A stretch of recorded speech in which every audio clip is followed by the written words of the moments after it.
You know, a lot of times in a course like this, you sort of learn ideas and techniques in a vacuum. People just tell them to you, and you're supposed to sort of internalize them and then move on.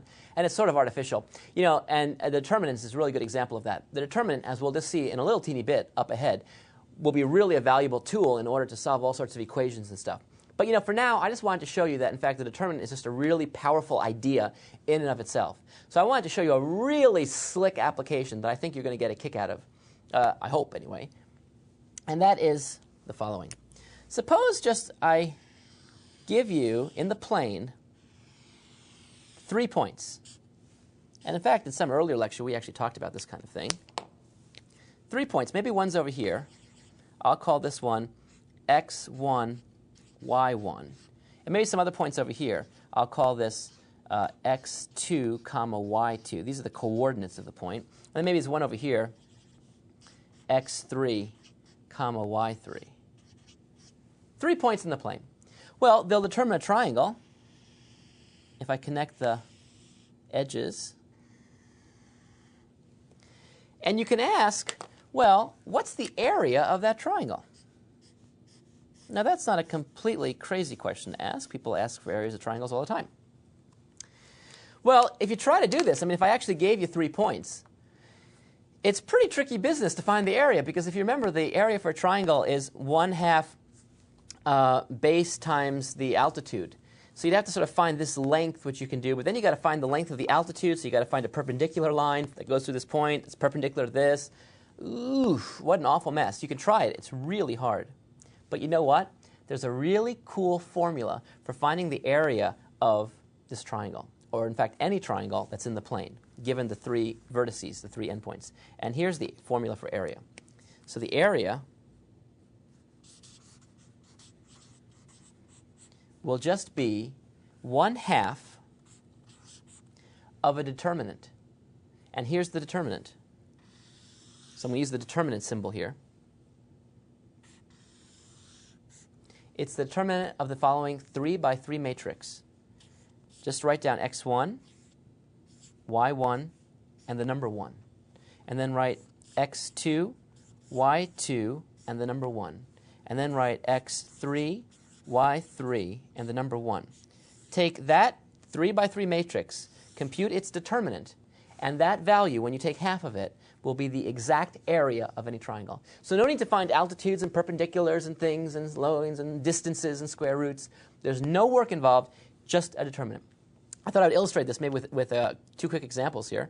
Let's suppose, in fact, that the vertices of the triangle were at 1, 1, minus 1, 0, and 2, minus 1. Well, actually, okay, that's the second one I wanted to do. That was the big finish. Big finish, I don't know. Well, now you know the big finish. Here's the one I wanted to do first. Let's do a small beginning.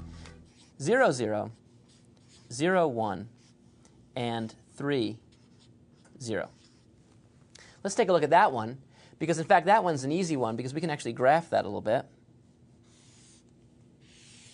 If we graph that, we see 0, 0, we see 0, 1, and we see 3, 0.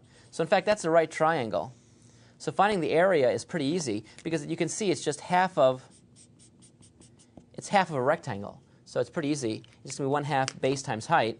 And so this is 3, and this is 1. So 3 times 1 is 3 divided by 2. The area should be 3 over 2. Let's now see if that really is what we get if we use this new method. So what does this new method say? This new method says we have to look at a particular matrix and take the determinant. In this case, what I do is the following. I put in 0, 0, and then a 1. 0, 1, and then a 1. 3, 0, and then a 1. Well, let's compute that determinant and take half of it and see if we get this answer. Okay? Well, this is going to be really easy to do if I expand around here. Watch how easy this is going to be, in fact.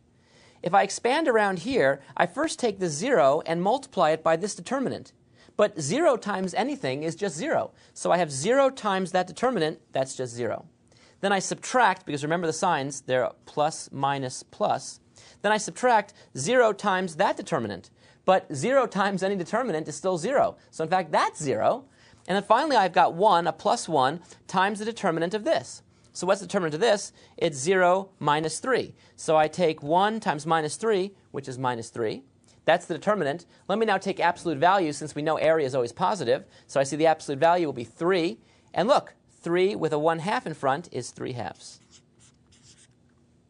And that's exactly the answer. Isn't that cool? It's a really easy way of computing the area of this triangle. Okay, so remember, the formula is just this. I guess you have to be careful, though. If the number turns out to be negative, since this thing is supposed to be area, you take the good old-fashioned absolute value of the answer, but that's fine. Let's now try one last example, one that's not so easy to do, because if you look at this pretty quickly, let's try this. This is 1, 1, so 1, 1. Minus 1, 0, so minus 1, 0. And then 2 minus 1. Well, that's not one that's sort of easy for me to just sort of see, you know, what the base and the height is, because that thing doesn't even look like a right triangle. But no worries, I just use this formula and I can immediately get the answer. Because I take 1/2 the absolute value of the determinant of the matrix I get that looks like this. 1, 1, 1, minus 1, 0, 1, 2, minus 1, 1. I always put 1s in that last column and just put the coordinates. And now I compute this. Well, let's compute this determinant and see what we get. Well, if we compute that determinant, I'll do that right here. I have that 1/2 out in front. I'll expand around the top thing, so I see a 1. A 1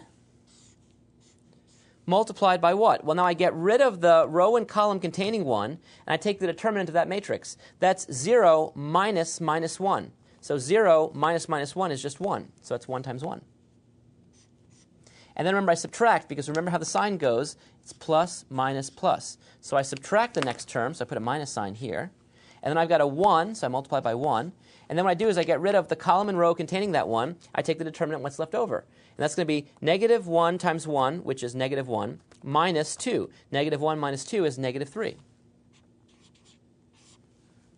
And then I add that 1 times the determinant of that, which is going to be negative 1 times negative 1, which is 1 minus 0. So that's just 1. So what do I get? I see 1/2 times, well, this is going to be a 3, and 1 is 4, and 1 is 5. So this is just 5. So the area of this triangle turns out to be 5/2. Isn't that really cool? You can actually figure out exactly areas of triangles in the plane via a determinant. That just shows you the power of this business. And up next, we'll see the applications of determinants in actually solving equations. I thought you just would enjoy that, because I think it's sort of cool that, in fact, you set up this matrix, and all of a sudden, whammo, you get an area. All right, try these and enjoy.